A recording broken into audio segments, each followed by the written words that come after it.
Hello, my name is Jay Albeck, and I'm the president and founder of JDA & Associates. I'm here on Wall Street, where in late 2007, we received the first signs that something had gone terribly wrong in the world of high finance. Over the next few minutes, I'm going to describe to you a number of amazing and disturbing events that have taken place over the last few years.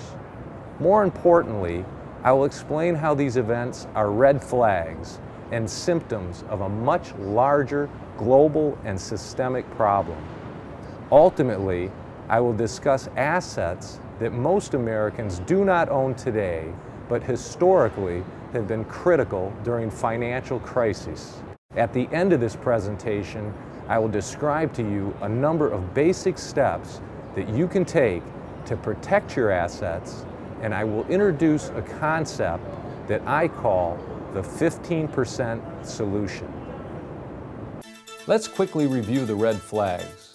If you would like all the details and sources of my information, please go to my website and click on the document entitled The 15% Solution. First, let's talk about the breakdown in the rule of law on Wall Street. You might conclude that the law itself is protecting what many view as criminal activity. We have all been witnesses to massive, blatant, and unpunished crimes. This man, Richard Fuld, was CEO of Lehman Brothers for 12 years, from 1994 to 2008, and in that time, he led the firm into bankruptcy. A post-mortem of Lehman's financial records revealed that the firm hid up to $50 billion, yes, billion with a B, worth of debt from investors and regulators. They called this scheme Repo 105. Meanwhile, Mr. Fuld reportedly earned $500 million in compensation while he was CEO of Lehman Brothers. There's really no debate about it. Hiding $50 billion of debt is a crime, but despite this and huge investor losses, no one has gone to jail. This man, Angelo Mozzello, co-founded home loan giant Countrywide Financial in 1969. In January of 2008, Countrywide collapsed and was forced into a fire sale with Bank of America. It's been well documented that Countrywide engaged in widespread fraudulent and predatory lending activities. Mr. Mozzello was accused of selling $140 million worth of shares in Countrywide shortly before its collapse, while at the same time telling investors the firm was sound.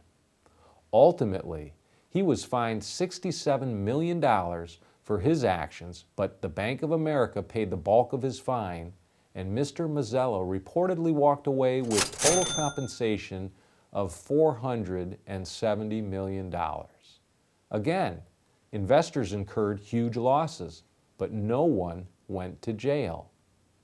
Even when caught, executives have faced penalties less than their ill-gotten gains, and the laws seem to make it difficult or impossible to send the culprits to jail. Then there is this man, Joe Cassano, who apparently, with little or no oversight, took on tens of billions of dollars of liabilities at AIG, and ultimately brought AIG and our entire financial system to the brink of collapse. This one man and a relatively obscure unit of AIG exposed the entire financial system to risks so large that without a $182 billion government bailout, the global financial system would have collapsed. Joe Cassano reportedly walked away from AIG with total compensation in excess of $250 million, and no one went to jail. Most recently, MF Global, a brokerage firm that was run by John Corzine, the ex-CEO of Goldman Sachs, ex-governor of New Jersey, and ex-U.S. senator, went bankrupt. Mr. Corzine's massive bets on European debt made over the objections of his top risk officer caused the company to collapse when those bets went sour. So far, the auditors have discovered that MF Global breached a most sacred trust by breaking into client accounts and taking a reported $1.2 billion of client funds. Again, there is no debate. If true, taking client funds is a blatant crime, the white-collar version of a stick-up. Only time will tell if anyone goes to jail, but if the past is any indication, the answer will be no. Regardless of the motivations or the legal arguments involved, consider these facts. Crimes on Wall Street involving billions of dollars and actions that common sense tell us should be criminal have gone largely unpunished. Our government, often led by Wall Street alumni, chose to bail out highly compensated executives and their firms with hundreds of billions of dollars of taxpayer money, often with little or no strings attached. Based on recent events at MF Global and the reported disappearance of $1.2 billion in client funds, it seems little has been done to stop criminal activity. We've seen how many at the center of the 2008 financial collapse have fared. People who you might have thought belonged in jail have actually walked away with hundreds of millions of dollars in wealth, often received from companies bailed out with taxpayer dollars. Now let's take a look at what's happening here at the New York Stock Exchange and other large exchanges around the world. I understand that you won't want to believe this. I personally do not want to believe this, but reports indicate that small and large investors alike are being taken advantage of by high-frequency computer trading. Major world stock exchanges are being manipulated by what are called high-frequency traders. Regulators are aware of this, and the manipulative activities have been reported in the Wall Street Journal and by Bloomberg News, but there seemingly has been no corrective action taken. According to Bloomberg News, high-frequency trading dominates the markets. At times, high-frequency traders account for 70% or more of daily transactions on the stock exchanges. When I explain to you what some high-frequency trading involves, you'll wonder how it could possibly be legal and why it is allowed to continue. Some high-frequency traders are allowed to place their ultra-fast computers at the stock exchanges. They then buy data feeds from the exchanges, giving them an advanced glimpse of transactions just before they take place. For the select few who are allowed to do this, it is something like getting tomorrow's news today. The firms program their computers with highly sophisticated and lightning-fast mathematical formulas to place millions of manipulative trades that suck profits from the market. These profits are at the expense of all non-high-frequency traders who participate in the market and are akin to what is called skimming at casinos. Bloomberg News wrote all about it in a September 2011 report on market manipulation. Quote, "There are particular automated strategies that have been identified by regulators which, when carried out, are likely to constitute market abuse." Please pay close attention to what the report said next. Quote, "The Commission targets so-called layering, in which traders place large orders they have no intention of allowing to go through, and, quote, stuffing, in which traders seek an advantage by delaying data feeds to other participants." If you have worked on Wall Street, you understand that there have always been shenanigans like this, but never before has it been built into the system, and to date, there hasn't been any regulatory action to stop it. According to the same Bloomberg report, traders in Europe reportedly made $18.2 billion from market manipulation and insider dealing on European equity markets alone. That figure likely dwarfs the true extent of market abuses, as it only includes equity markets in Europe and leaves out the US and other large markets such as corporate and government bonds. The final example of institutional disregard for the law involves what's been named robo-signing. Robo-signing is a euphemism for forgery. Forgery is a crime, or at least it used to be.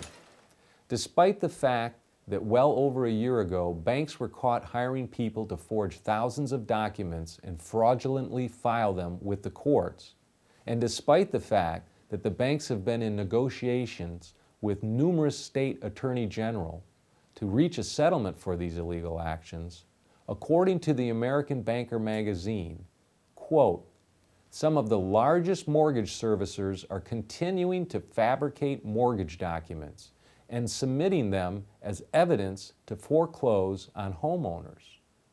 Our largest financial institutions have been caught breaking the law, and not only has no one been put in jail, but they continue to break the law with seeming impunity." Okay, so red flag number one is that our laws and law enforcement are yet unable to protect us against financial misdeeds of massive proportion. And these questionable activities seem to be institutionalized and ongoing. We move on. The second red flag is leverage. To avoid a boring lecture on how leverage works, let's just say it involves using mounds of debt to buy assets, and when you use a lot of leverage, you either win big or crash and burn. A perfect example is Lehman Brothers. Here we are at 745 7th Avenue in Midtown Manhattan, the building that housed Lehman Brothers, the once proud but now defunct investment bank. What happened here will help me illustrate both insane levels of debt and outrageous and blatant unpunished crimes. What is important to understand is that Lehman Brothers does not represent a bizarre case of one company straying far from industry norms. Lehman Brothers illustrates the very type of financial problems that are still present, and the same financial problems that are vexing many countries around the world. In simple terms, the entire financial crisis is centered around insane levels of debt and unpunished crimes. Somewhere along the way, the people at Lehman Brothers and many people around the world became convinced that real estate values would only go up. And if values only go up, then it made sense to go absolutely crazy with leverage. Well, that's exactly what Lehman Brothers did. They ramped up their leverage ratio to 40 times equity. This means they owed 40 times what they were worth. Structured like this, just a 2.5% decrease in the value of the assets wipes out all the net worth of a company. So why would any company take such a huge risk? That's simple. The higher they pushed the leverage, the larger their bonus pool. As long as real estate values went up, it was party time. But the moment they moved down, it was game over. If you can understand the predicament that Lehman Brothers faced, you can understand the predicament that the global financial system faces. The facts are very similar. Lehman Brothers used Repo 105 to hide the truth and delay their demise, while other firms in the same predicament were bailed out by taxpayers. This is sad, but true. The most important thing to remember is that for those in power, bailouts are vastly superior to financial collapse. Knowing that too much debt is a problem and creating even more debt is the likely solution is critical for investors to understand. Ultimately, the world's central banks, led by the U.S. Federal Reserve, stand ready to print limitless amounts of money to stop any cascading financial collapse. That expectation and implied promise to print money is the glue that is holding together a financial system that currently cannot stand on its own. I will explain in a minute what investors should do about this. But first, let's look at our next red flag. If too much leverage and debt is the problem, then what is the cause? In 1971, and for the first time in the history of mankind, the world's financial system lost its anchor when President Nixon took the United States and the world off the gold standard. I have directed Secretary Connally to suspend temporarily the convertibility of the dollar into gold or other reserve assets, except in amounts and conditions determined to be... Prior to 1971, dollars could be exchanged for gold. But since then, the only thing backing the dollar is faith. Our financial system has become a faith-based system. The big impact of this change is that money can now be created out of thin air. Prior to 1971, we could only create money to the extent we backed it with gold. That is no longer true. To understand just how immediate and profound the impact was, take a look at this chart that shows the price of a broad spectrum of commodities used in everyday life, things like food and gasoline. Before the departure from the gold standard in 1971, prices were relatively stable. But after 1971, they soared as inflation became a constant and as the purchasing power of the dollar declined. The loss of a financial anchor and the associated inflation is why, even with a good job and increasing income, it can seem more difficult each year to make ends meet. This is why in 1960 it was normal for a family to be supported by a single income earner, but today many families struggle with two incomes. The last 40 years have in essence been a great financial experiment. It remains to be seen how this experiment will turn out, but right now we are dealing with extreme excesses that likely could not have come about if our money was tied to an anchor that required discipline. The next red flag is what I describe as capitalism run amok. I am an avowed capitalist. Despite its faults, capitalism has proven to be a far better system than any other attempted so far. However, there are a number of disturbing signs that the capitalist system that built a strong America has been hijacked. Historically, Wall Street has provided important services in allocating capital to build great companies that help keep America strong. We want a system that rewards hard work and innovation and that creates billionaires. Let me use one of the highest compensated men working on Wall Street today, hedge fund manager John Paulson, as an example of how huge amounts of wealth are being accumulated more or less by placing bets. Mr. Paulson is reported to have personally earned $4 billion in 2007, largely from bets on the collapse of the mortgage market, and an additional $5 billion in 2010, primarily from betting on gold. To keep Mr. Paulson's 2007 and 2010 combined personal income in perspective, his income could fund the entire 40-year career of 8,000 teachers. His 2010 earnings alone were almost twice the payrolls of all Major League Baseball. Now, we can argue that there's nothing wrong with making a buck, and John Paulson was shrewd enough to place his bets. But I would argue that when our system allows this much wealth to be accumulated by placing bets and without creating jobs, products, or meaningful innovation, something has gone terribly wrong. Mr. Paulson and others like him is not just shrewd. They like it best when the cards are stacked in their favor. For instance, private equity and hedge fund managers like Mr. Paulson, some of the highest compensated people in the world, have enjoyed a special tax loophole that allows them to treat the bulk of their personal income as capital gains and pay taxes at just a 15% rate. The tax code alone made Mr. Paulson an extra $1.8 billion that you and I could not keep even if we received a $9 billion check. This fact alone is so fundamentally unfair that it brings the integrity of our entire tax system into question. How else did Mr. Paulson stack the deck in his favor? How about when he worked with Goldman Sachs to build an investment opportunity for clients of Goldman Sachs made up of complicated mortgage-backed securities that Mr. Paulson wanted to bet against? Basically, he handpicked what he believed to be the worst of the worst mortgage securities, and then he placed bets that the securities would fail. Goldman, without disclosing Mr. Paulson's involvement, went out and got their clients to take the other side of that bet, the losing side. As you can imagine, when these clients found out they had been duped, they cried foul. The SEC sued Goldman Sachs, and Goldman paid $550 million to settle. John Paulson reportedly made $1 billion on the deal, and despite Goldman's admitted misrepresentations, no one ever went to jail. Let me review a couple of key points.